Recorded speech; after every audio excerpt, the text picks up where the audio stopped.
Hello friends, welcome to the channel solution. आज के इस वीडियो में हम प्रिस्क्राइब्ड मेडिकेशन ऑर्डर के बारे में पढ़ेंगे। जो प्रिस्क्राइब्ड मेडिकेशन ऑर्डर होता है वो एक तरीके का प्रिस्क्रिप्शन ही होता है जो कि एक रजिस्टर्ड मेडिकल प्रैक्टिशनर लिखता है किसी भी पेशेंट के लिए। लेकिन एक इसमें माइनर सा डिफरेंस होता है।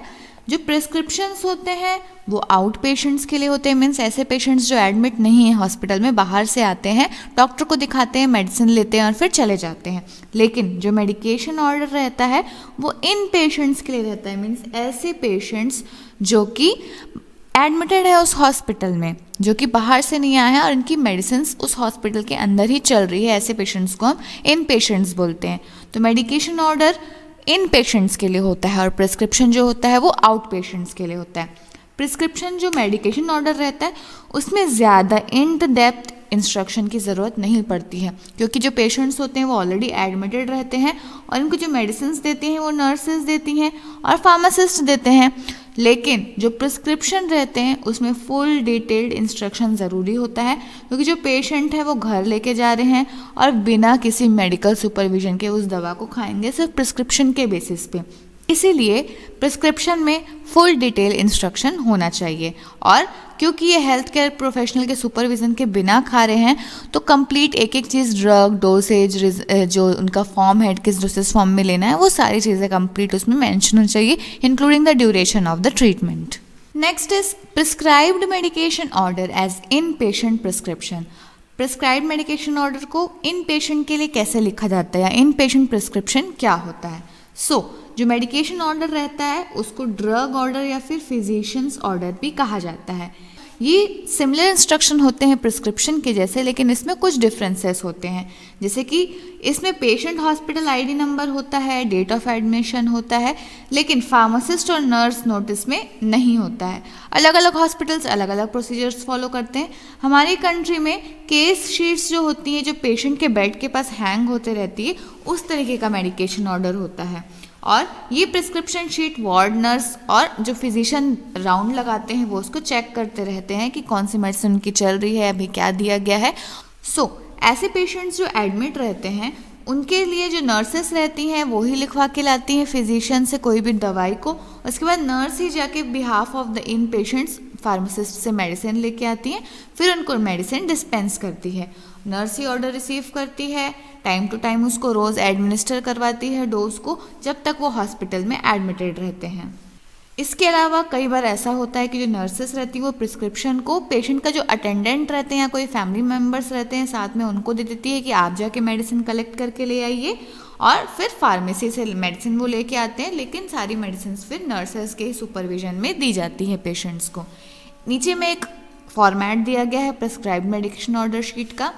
इसमें क्या क्या होता है: hospital name and address, patient का नाम, एज एंड सेक्स, हॉस्पिटल का ID number, date of admission means किस दिन वो एडमिट हुआ था, किस वार्ड में एडमिट है, बेड नंबर क्या है, डायग्नोसिस कौन कौन सा डायग्नोसिस हुआ है जिसे पता चल सके, किसी प्रकार की एलर्जी, नर्स के लिए अगर कोई नोट है, एंड फिर नेक्स्ट दिया रहता है ड्रग्स का डेट, टाइम, आवर और इनिशियल। इसमें ड्रग का नेम हमको लिखना है, डोज लिखना है कि कितने mg कितने स्ट्रेंथ की ड्रग है, और इंस्ट्रक्शन की उसको कैसे लेना है, कितने बार लेना है, कब तक लेना है। और लास्ट में होता है डॉक्टर का सिग्नेचर, जो भी उसका रजिस्टर्ड मेडिकल प्रैक्टिशनर है जिसने भी ये प्रिस्क्रिप्शन मेडिकेशन शीट बनाई है उसका सिग्नेचर होता है।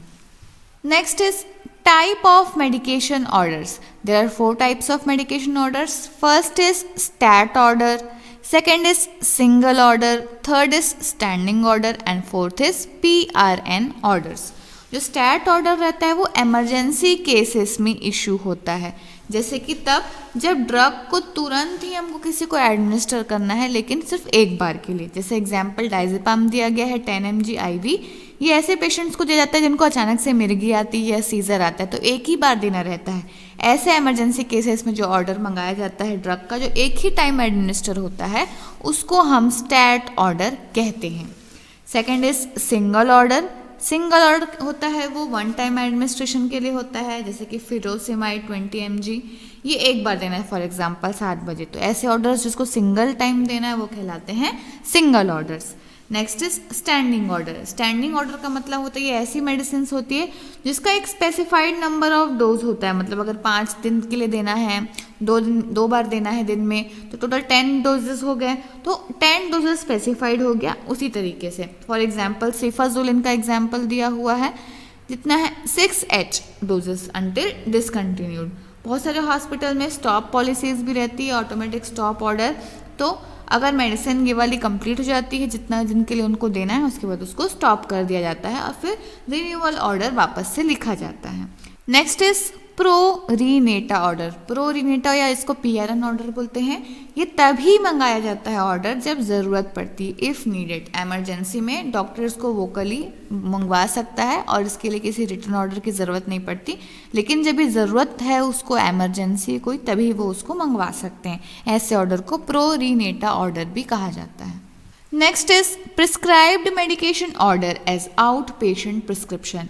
अब जो आउट पेशेंट प्रिस्क्रिप्शन होता है या आउट पेशेंट्स जो होते हैं, ऐसे पेशेंट्स जो एडमिट नहीं हैं, उनका प्रिस्क्राइब्ड मेडिकेशन ऑर्डर या प्रिस्क्रिप्शन कैसा होता है या कैसे बनता है, उसको कैसे चेक करना है। So out patient prescription issued in private practice by registered medical practitioner but also to the patients visiting government hospitals for short term problems which do not require hospitalization। ये प्रिस्क्रिप्शन उन लोगों के लिए होता है जो कि प्राइवेट हॉस्पिटल्स में भी जाते हैं और गवर्नमेंट हॉस्पिटल्स में भी जाते हैं छोटी मोटी प्रॉब्लम के लिए, जिसमें हॉस्पिटलाइजेशन या एडमिट होने की ज़रूरत नहीं पड़ती है। सो WHO के अकॉर्डिंग गुड डिस्पेंसिंग प्रैक्टिसेस में 4 पॉइंट्स दिए गए हैं किसी भी डिस्पेंस ड्रग को प्रिस्क्राइब करने के लिए। First is screening, second is interpretation, third is getting clarification and fourth is dispensing of extra ordinary prescription. Government के अनुसार जो मेडिकल काउंसिल ऑफ इंडिया है उसमें एक मेडिकल मैनुअल नाम का डॉक्यूमेंट बना हुआ है, जिसमें ये दिया गया है कि मिनिमम डिटेल्स किसी भी पेशेंट को कितनी देनी है किसी भी ड्रग के बारे में प्रिस्क्रिप्शन में। So a pharmacist must screen for the prescription for the above detail as the legal requirement. इसमें 4 स्टेप्स होते हैं जैसे कि मैंने बताया आपको। इसमें फर्स्ट स्टेप है स्क्रीनिंग। स्क्रीनिंग में हमको ये चेक करना है कि पहली बात, is the prescription issued for the correct patient according to the act and rules. सही पेशेंट को सही प्रिस्क्रिप्शन इशू हुआ है या नहीं हुआ है। सेकेंड, इट इज लेजिबली और प्रिंटेड। लेजिबली लिखा हुआ है या प्रिंटेड है, मीन्स हैंड रिटन है या फिर प्रिंटेड है। Next, it has no abbreviation used, कोई शॉर्ट फॉर्म तो यूज नहीं हुआ है। And last, whether the age and body weight of the children below 12 years is mentioned। अगर किसी बच्चे का है, चिल्ड्रन का है मतलब 12 years के अंदर का है, तो उसमें एज और बॉडी वेट लिखा है या नहीं लिखा है, ये हमको चेक करना है। Next is step 2। Step 2 that is interpretation. Interpretation में हमको ये चेक करना है कि उस ड्रग का डोज कितना है, कितने स्ट्रेंथ की ड्रग है, फ्रीक्वेंसी कितने सारे टैबलेट्स है और ड्यूरेशन कितने दिन के लिए हमको उसको लेना है। अगर एक्सेस है या डबल डोज लिखा गया है जानबूझ के या गलती से, तो अंडरलाइंड है या नहीं है, ये सब चीज़ चेक करना है। नेक्स्ट, पॉसिबल ड्रग इंटरैक्शन, कोई ड्रग अगर किसी ड्रग के साथ इंटरैक्ट कर रही है तो वो देखना है। मेडिसिन डुप्लीकेशन मीन्स अगर कोई मेडिसिन ब्रांड अलग अलग है लेकिन उसकी कंपोजिशन सेम है, एक जैसे 2 मेडिसिन लिखा गई है तो उसको हम कहते हैं मेडिसिन डुप्लीकेशन। तो ऐसा तो नहीं हो गया है। कोई इनअप्रोप्रिएट ड्रग थेरेपी तो नहीं दी गई है, मतलब गलत मेडिसिन दे दी गई है किसी गलत डिजीज़ के लिए। एंड कॉन्ट्राइंडिकेशंस, अगर कोई मेडिसिन किसी के साथ कॉन्ट्राइंडिकेटेड है तो। तीसरा चीज़ हमें एलर्जी चेक करना है कि उससे कोई पॉसिबल एलर्जिक रिएक्शन तो नहीं हो रहा है। And the last is unusual usage, कहीं उस मेडिसिन का अनयूजुअल यूसेज तो नहीं हो रहा है या मिस यूज या अब्यूज तो नहीं हो रहा है, ये हमको चेक करना है। Pharmacist should also check for the maximum dose and duration of a particular drug। Next is step 3 that is clarification। Clarification का मतलब होता है अगर कोई क्लैरिफिकेशन या की ज़रूरत है उस प्रिस्क्रिप्शन में, किसी प्रकार का डाउट है, तो वो चेक करना कि क्लैरिफिकेशन प्रिस्क्रिप्शन में नीडेड है या नहीं नीडेड है।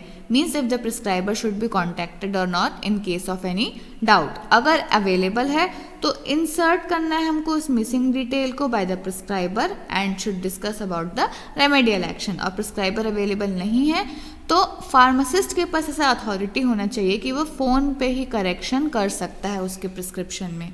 So they should write prescriber contacted over the phone on the back of the prescription. Prescription के पीछे उनको लिखना है कि अगर कोई चेंज किया गया है, कोई क्लैरिफिकेशन किया गया है उस प्रिस्क्रिप्शन में, तो उसके पीछे हम लोग को नोट कर लेना है prescription contacted over the phone, और फिर अपना साइन करना है और डेट डालना है।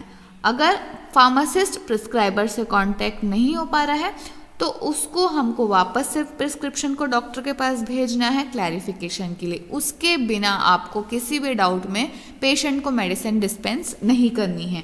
अगर फ़ोन में बात हो जाती है तो ठीक है, और अगर फ़ोन में बात नहीं हो पा रही है तो आपको प्रिस्क्रिप्शन को वापस भेजना है प्रिस्क्राइबर के पास ताकि वो प्रॉपर क्लैरिफिकेशन दे सकें। And the last is step 4, that is extra ordinary prescription. ये ऐसे प्रिस्क्रिप्शंस होते हैं जो कि पॉइजन्स और साइकोट्रोपिक ड्रग को डिस्पेंस करने के लिए होते हैं। इसमें लीगल रिक्वायरमेंट्स होती है और उसको स्ट्रिक्टली फॉलो करना पड़ता है। इसमें फर्स्ट है for poison, issue of poison को अलग बुक में हमको सेपरेट बुक में लिखना है, सप्लाई को उसके बारे में, उसमें date of supply, serial number, name of the medicine, quantity, name and address of the patient, name and address of the prescriber with registered number. ये सारी चीज़ें डिटेल्स उसमें प्रेजेंट होना चाहिए। एंड साइकोट्रोपिक ड्रग्स के लिए भी एक सेपरेट बुक होनी चाहिए जिसमें सारी इन्फॉर्मेशन होनी चाहिए जैसे पॉइजन के लिए दी गई है। हर साइकोट्रोपिक ड्रग के लिए एक सेपरेट पेज होना चाहिए जहाँ पे प्रॉपर क्वांटिटी और बैलेंस लिखा होना चाहिए, और उसको तुरंत देने के बाद तुरंत इमिडिएटली उसमें लिखना है और हैंड ओवर कर देना है। जो रिकॉर्ड्स होते हैं वो एक बाउंड बुक के फॉर्म में होते हैं। कंप्यूटर का प्रिंट आउट निकाल के फिर इसको बाइंडिंग करा के हम रख सकते हैं। So friends, this is all for today's video. Next class में हम प्रिस्क्राइब मेडिकेशन ऑर्डर के part 2 that is communication skills के बारे में पढ़ेंगे। Thank you.